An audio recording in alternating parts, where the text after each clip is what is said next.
James, we're speaking after a very wet, very cold, hard-fought win over Leigh Centurions this afternoon. What are your thoughts after the game? Well, I'm immensely proud to get the win. Leigh are, in my opinion, one of the best sides in the competition. Coached by a really smart bloke, really good coach, and we had to work immensely hard for that. The conditions made it tough for both sides. Both sides probably preferred it to be nice and dry, so we can move the ball a little bit more easily. But I thought both teams made a real good fist of the challenging conditions. Well, you say the weather played a big impact. It sort of put paid to the game you mentioned you were hoping for pre-match. How proud are you for coming through, of your team for coming through those conditions when under big pressure at times in that game? Yeah, we were. We were under a lot of pressure. Obviously, having to change things around, losing salts, and put a back row in the centre and a middle in the back row is a challenge.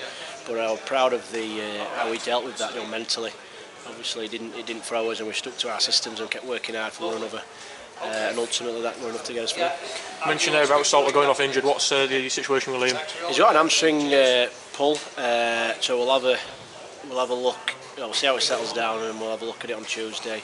Obviously, it could be different grades. Grade 1, could be a week. Grade 3, we could be looking at 6+ weeks. So we'll see what the medical team say early in the week.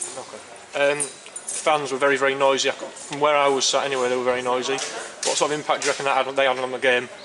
I thought both supporters were great. I thought Lee's fans have come in huge numbers and got behind their team and created a good atmosphere around the ground. And the York fans again were in great numbers, and they were immense. And how well they got behind the boys certainly played a huge part in us winning the game today. While we were 9-8 up with about 10 minutes left, I reckon, they had a penalty and 3 drop goal attempts which all missed. Was your heart in your mouth a little bit with all those attempts at goal? Very much so, yeah. Rudyard's a really good player, a top player, and for a player of that calibre to come up with a miss like that is very unusual. Certainly not putting any blame on Rudy, but 9 times out of 10 he'd put them over and Leigh would go in front.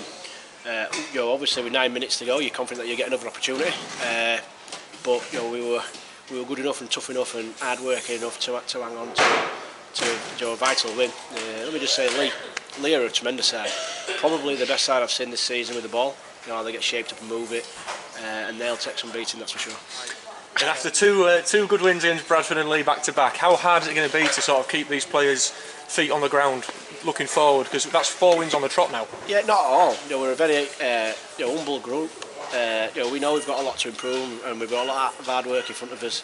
And if our mentality changes about trying to be better, trying to be the hardest working team on the field, I tell you now, we'll get beat next week. And Rochdale are very capable of beating us, so we have to go there and be prepared to fight really hard to win that game. Anything less than a maximum effort, we won't come away with points.